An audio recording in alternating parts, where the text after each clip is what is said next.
हर AC technician की जिंदगी में एक दफा ये काम लाजमी होता है जब वो सोचता है कि मैं कोई नए प्रोजेक्ट पकड़ के लाऊं या कोई अपना ताल्लुकात वाला इंसान ढूंढूं जो मुझे और मजीद काम दे।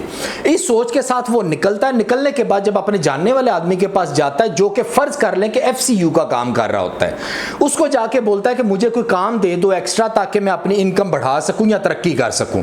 वो उसको बोलता है कि ठीक है मेरे काम चलते हैं, लेकिन मैं आपको ये एक छोटा सा काम देता हूं FCU से मुतल्लिक, आप ये कर दो। अब ये काम जो है ना आपको नहीं आता होता, आपको पता है कि आपका इसमें एक्सपीरियंस बिल्कुल भी नहीं है आप, लेकिन वहां पे कभी भी ये नहीं बोलते कि मेरा कोई एक्सपीरियंस नहीं है, बल्कि आप उसको यही शो करते हैं कि नहीं मुझे आता है, मैं HVAC का बहुत माहिर हूं।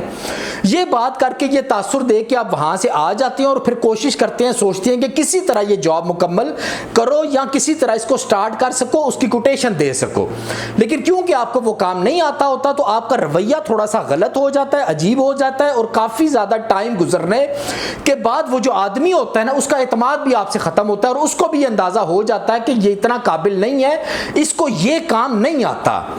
तो इस सोच के साथ वो अब आपको दोबारा काम देने का सोचता भी नहीं है और आप भी चुप कर जाते हैं। ऐसी सिचुएशन में अब आपने करना क्या होता है? जब भी ऐसी सिचुएशन आपके साथ बन गई है, अब आपने क्या करना है, कुछ टाइम दरमियान में गैप देने के बाद आपने उस चीज की तैयारी करनी है। वो जो FCU से रिलेटेड जितनी भी चीजें हैं ना, उनकी कोटेशन कैसे दी जाती है, उनके रेट्स कैसे होते हैं, उनकी मेंटेनेंस कैसे की जाती है, उनकी इंस्टॉलेशन कैसे की जाती है, सब चीजें आपने सीखनी है। सीखने के बाद थोड़े अरसे के बाद आपने क्या करना है, आपने उसी दोबारा जो भी इंजीनियर या आपका जानने वाला उसको एक मैसेज करना है।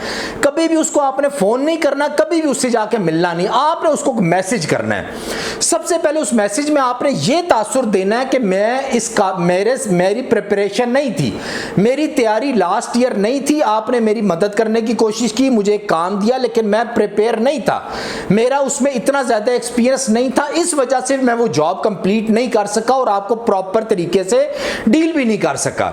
लेकिन अभी मैंने इतने महीनों के अंदर ये तैयारी कर ली है और मुझे इस चीज के बारे में ये सब कुछ पता है और मैं अब इस काबिल हो चुका हूं कि ये मैं काम कर सकूं।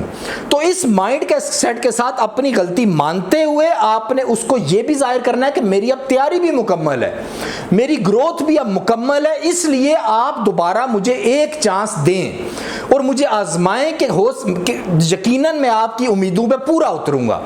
इस तरीके का एक मैसेज करके आपने उसको WhatsApp पे भेजना है और उसके बाद आपने इंतजार करना है। इस तरीके से 90% चांस है वो आदमी अगर थोड़ा सा भी बेहतर माइंडसेट का हुआ वो आपके पास वापस आ जाएगा और इस तरह आपको एक मौका मिलेगा। और जैसे ही आपको वो जब एक मौका मिले तो आपकी तैयारी पीछे से मुकम्मल हो और आप उसको जो भी जॉब आपको दे वो आप मुकम्मल करो, क्योंकि वो एक ऐसा आदमी है जो ऑलरेडी मार्केट में बैठा हुआ है, जिसके पास बहुत ज्यादा काम है। उसने सिर्फ आपको आजमाने के लिए ये एक प्रोजेक्ट दिया था, अगर आप कंप्लीट कर जाते तो उसने आपको और भी काम देना था, लेकिन नहीं कंप्लीट कर सके। तो आप इस तरीके से दोबारा उससे राब्ता करोगे अपनी गलतियां मानते हुए तो यकीनन काफी चांस है कि वो आपको दोबारा चांस देगा और जब दोबारा बेहतर तरीके से वो जॉब कर लोगे तो आपका और उसका रिश्ता एक बेहतर ट्रैक के ऊपर चल पड़ेगा। आज के लिए इतने काफी है, तो मैं याद रखिएगा। अल्लाह हाफिज।